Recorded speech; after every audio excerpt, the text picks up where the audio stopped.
I want to bring in Ron Christie, columnist for the Daily Beast and a former special assistant to former President George W. Bush, and Sean Spicer, communications director for the Republican National Committee. Good morning to both of you. Ron's still micing up, so we'll wait for him. But Sean, I'm glad you're here. Welcome. Good morning, Carol. Thank you. There are some who say that Mr. Bundy's racial comments affect the Republican Party as a whole. In your mind, does it? No. First of all, I think what your intro was spot on. I think the comments that Mr. Bundy made with respect to race and other things were inappropriate, wrong, 100% out of line, not part of the discourse that we need to have.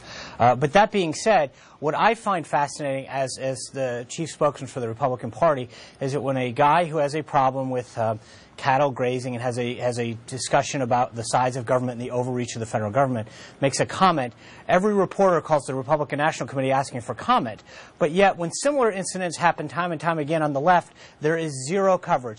Absolutely zero. Just this week, Governor Pat Quinn, the Democratic governor of Illinois, the president's home state, made Jewish, anti-Semitic, Jewish and black comments, and there was zero discussion until last night when CNN actually picked it up. But the rest of the national media, a sitting Democratic governor does anti-Semitic and comments that were offensive to Republicans and blacks, and there was no coverage. So while I am willing to call out time and time again anyone who uses inappropriate language, and the RNC has frankly made it, time and time again we are asked, from student council elections to county officials to federal officials. But when similar instances happen on the left, there is zero coverage, Carol. I want to bring in Ron Christie. No, you don't. No, the reason, yes, I do. And okay, stop right there, because I interviewed Crystal Ball, blackchick.com. She's a passionate Republican. She is African American. She is incensed that some conservatives went over to this Mr. Bundy side. And I want you to hear what she had to say. Let's listen.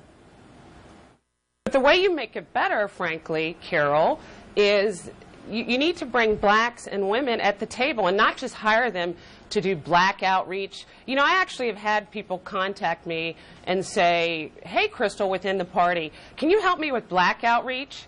Don't get me wrong. I'm a public relations consultant. Clients hire me to do all kinds of media. So what they need to do is stop looking at black people at this other kind of group, right? We need to be brought into the party at all levels, at all, job levels, at all strategic levels. Stop looking at us like we're this kind of weird animal. We've been around since the beginning of time just like you. We're no different than you. And I think if they would include more minorities and women at the table for strategic discussions, you wouldn't have these kind of missteps, because somebody would say, hey guys, I don't think we should embrace Mr. Bundy. Let's do our homework here. So what she's saying, the Republican Party is trying to make the tent bigger, right? It wants to welcome in minorities. So when conservatives rally around someone like Mr. Bundy without checking him out, that hurts African Americans. They feel it. She desperately wants to make the tent bigger. She's trying, and now she's saying this is just a symptom of what's wrong with the Republican Party, that they don't really invite minorities There's in. About 8. Go ahead, Sean. Right, but there's about 8 issues there. Number one, the Republican National Committee has gone to great lengths this year to do more outreach, more hiring, put more people, women, Asians, blacks, Hispanics, at senior levels throughout the committee, not just here in Washington, but throughout the country. So that's point one, and that's just patently not true. Number two, the issue with Clyde Bundy has absolutely nothing to do with this party. Zero. He is a Nevada rancher that had a beef with the federal government's continued overreach. And suddenly this became a question when he made some inappropriate comments about what every Republican needs to answer for. That's absolutely ridiculous. Number three, the idea that I brought up before, whether it's women that when instances happen on the left, whether it's Mayor Bob Filner inappropriately acting towards women over and over and over again, and not one Democratic leader of a senior letter is questioned when the Democratic governor of this. When a woman, hold on, Carol, when a woman is left out of a debate against Charlie Crist in Florida from Broward County, the home of the chair of the Democratic National Committee, and no one says, hey, if you're promoting women, why not promote her ability to get into a debate? Not one question gets asked. Not one story gets generated. Not one story gets generated about Pat Quinn, the president's home state governor, making inappropriate anti-Semitic and anti-black comments. Nothing. I want to bring in Ron I'm willing Christie. to sit here day in, day out and answer Christie. for the Republican The Party. reason we're talking about this is some conservatives, more than one, embraced Mr. Bundy, including Senator Rand Paul. I want you to weigh in, Ron. Do you think that, and I'm not indicting all Republicans, I'm not, because there are a great many Republicans who were not on Mr. Bundy's side on either issue, right? I think that's correct. Good morning, Carol. I think that's exactly right. I agree with what Sean had to say, and it's a very important point to make here. Mr. Bundy does not speak for the Republican Party. Mr. Bundy is an individual in Nevada who was dealing with the Bureau of Land Management with grazing issues. Those were his issues. What I take exception to, however, is this sort of feeding frenzy in the media talking about, oh, Mr. Bundy came out with these racist comments and he somehow embodies all Republicans. I look back at an individual who is the Senate Majority Leader, who is from Nevada, who referred to President Obama as a Negro who was light-skinned, who wouldn't be offensive.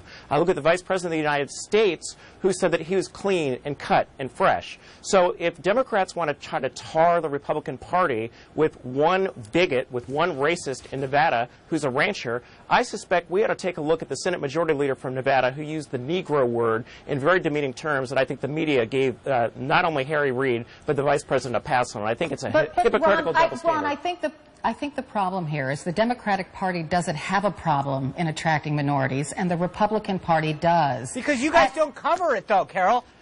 Well, and Carol, Sean, hang on a second. The problem Carol, because of the media? No, Carol, let me make this very clear. No. Here's what I'll say.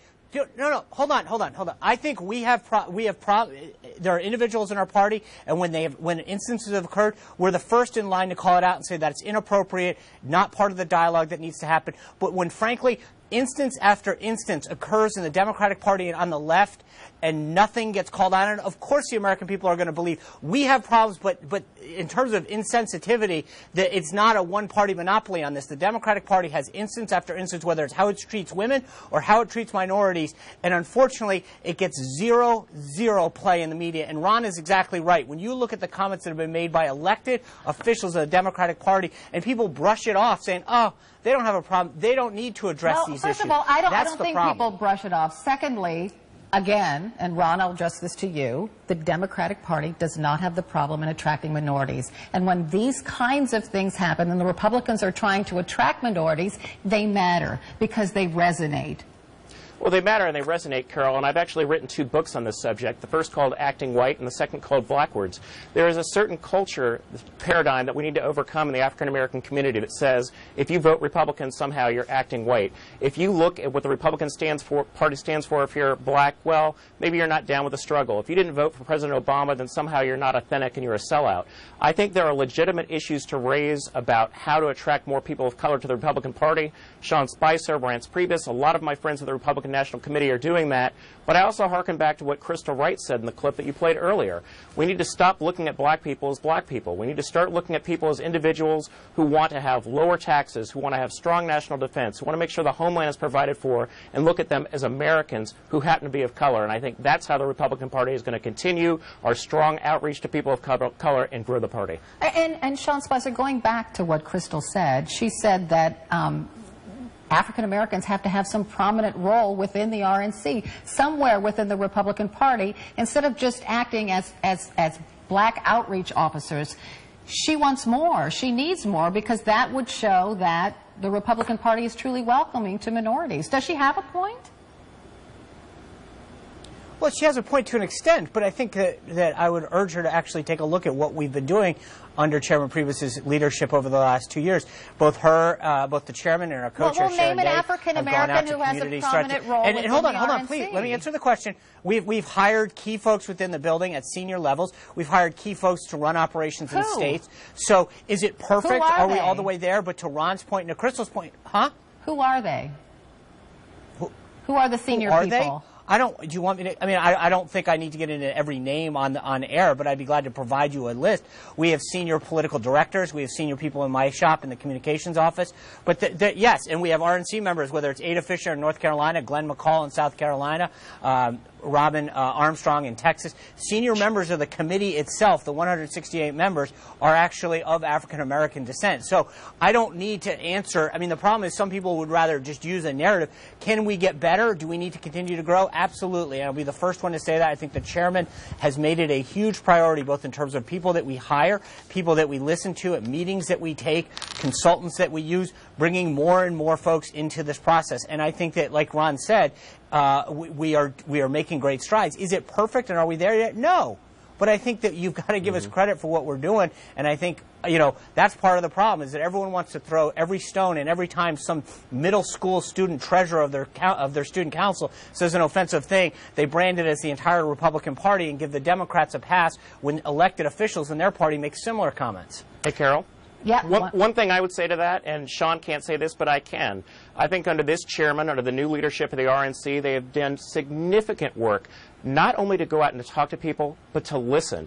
What my problem with the RNC has been with so many years is that they show up right before election time, they don't listen, they say, here, vote for us, and then they go away. This chairman, this RNC has made a difference. I won't name the names any more than Sean will, but there are several strong, very bright folks at the RNC who also happen to be people of color who are slowly making a difference, and I think the American people are going to see that for what we do as a party in the days to come. I hope so. Ron Christie, Sean Spicer, thanks for being here. I appreciate it. Absolutely. We'll be right back. Thank you, Carol.